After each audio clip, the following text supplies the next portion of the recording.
बिस्मिल्लाहिर्रहमानिर्रहीम। अस्सलाम वालेकुम dear students, I hope so you all are fine. So बच्चों, हमने अपना फर्स्ट चैप्टर इंग्लिश का मिस्टर जमील इज़ अशेम्ड पढ़ लिया है कंप्लीट। हमने इसकी ट्रांसलेशन कर ली है, वोकैबुलरी प्लस एक्सरसाइज के क्वेश्चन आंसर वगैरह भी कर लिए हैं। अब बारी है हमारी बुक एक्सरसाइज की। तो चलें बच्चों, अपनी बुक ओपन करें और page number 9।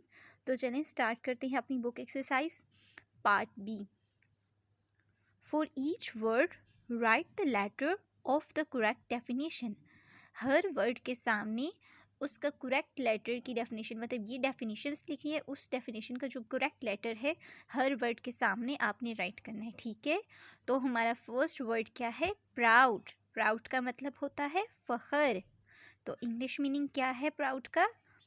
Pleased and satisfy, खुशी और इत्मीनान।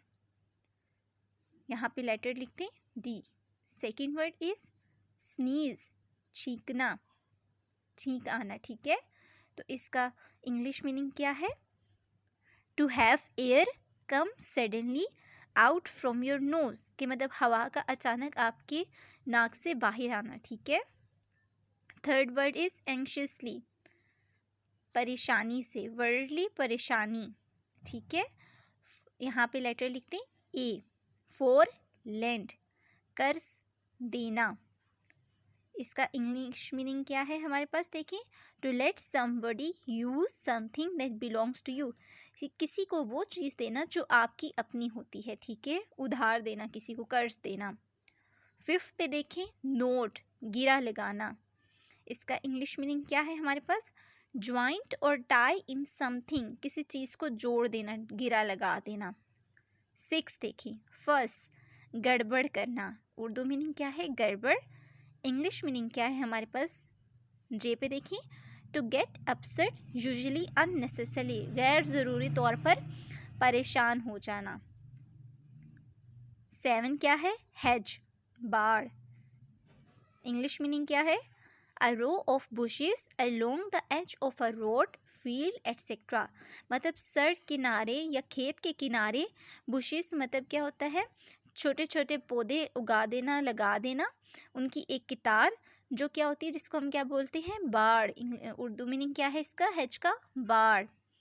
एट क्या है? स्पोज, अहस करना, थिंक। इसका क्या है इंग्लिश मीनिंग? थिंक। लेटर सी, तो राइट यहाँ पे कर दें लेटर सी। नाइन क्या है? बैंडेज। उर्दू मीनिंग क्या है बैंडेज का? पट्टी। तो इसका मैच कर दे जी के साथ, यहाँ पे लेटर जी लिखते हैं। इंग्लिश मीनिंग क्या है इसका? A strip of cloth to put around in injured part, मतलब क्या है? एक पट्टी जो कि आप जख्म के इर्द गिर्द बांध देते हैं, ठीक है, मतलब कपड़ा, उसको क्या बोलते हैं? बैंडेज, मतलब पट्टी। 10 पे देखें, अशेम्ड, शर्मिंदा होना, फीलिंग सॉरी एंड गिल्टी, ठीक है। अब आई होप सो कि आपने साथ साथ ये लेटर्स भी लिखती होंगे जो इनके करेक्ट मीनिंग्स है, ठीक है। यहाँ पे इंग्लिश मीनिंग है और मैंने उर्दू मीनिंग भी आपको साथ साथ बता दी है, तो आप इनको मैच भी कर सकते हैं। यहाँ पे आप फिल इन द ब्लैंक्स में इनके लेटर भी लिख सकते हैं, ठीक है, जो करेक्ट डेफिनेशन है इनकी। तो नेक्स्ट हमारा पार्ट है सी, यूज़ ऑफ लैंड एंड बोरो। अब आपने फिल इन द ब्लैंक्स में दो वर्ड से हमारे पास लैंड एंड बोरो, तो इनको यूज़ करना है। तो सबसे पहले तो आपको पता होना चाहिए बच्चों, लैंड क्या होता है।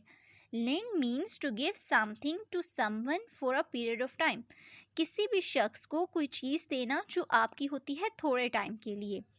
Mister Jamil lent the handkerchief to Haris, mister Jamil ने अपना रुमाल दिया हारिस को। यहाँ पे देखिए, लेंट मतलब first form of verb use हुई है, लेंट क्या है? Second form of verb.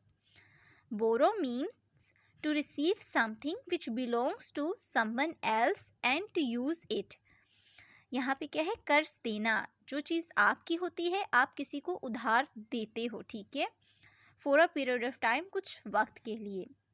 For example, Haris borrowed the handkerchief from mister Jamil, Haris ने उधार दिया अपना रुमाल, उधार लिया फ्रॉम मिस्टर जमील, मतलब यहाँ पे आप लेते हो और यहाँ लेंड में आप किसी को कोई चीज़ देते हो, जबकि बोरो में आप मतलब क्या है, रिसीव, आप ले रहे हो, उधार ले रहे हो, ठीक है। यहाँ पे हारिस रुमाल ले रहा है मिस्टर जमील से उधार। आप यूज़ लेंड और borrow in each of the sentences below. तो अपना फर्स्ट सेंटेंस आप देखिए, if you need a pen I can dash one to you. अगर आपको पेन चाहिए तो मैं आपको दे सकता हूँ, मतलब लेंड। यहाँ पे क्या वर्ड यूज़ होगा, लेंड वन टू यू। फिर इन द ब्लैंक्स में राइट डाउन कर लें। सेकेंड पे देखें, can I dash your book, borrow your book, write down here borrow. Third, has he return the stapler, you dash him, lent him. Fourth sentence is, she let me dash her car to go to the shops, borrow. Fifth, they had to dash the money from the bank, borrow. यहाँ पे word right down कर लें fill in the blanks में, borrow. Next क्या है, 6 पे, I have learnt never to dash my books, lent. 7, you are allowed to dash 5 books from the library at a time. Fill in the blanks में लिखिए बोरो। आई hope सो बच्चों आपको land और बोरो का भी कॉन्सेप्ट समझ में आ गया होगा। तो उम्मीद करती हूँ आप अब ये राइट डाउन भी आपने कर लिया होगा। तो अपना बच्चों बहुत सा ख्याल रखिएगा। अल्लाह हाफिज़।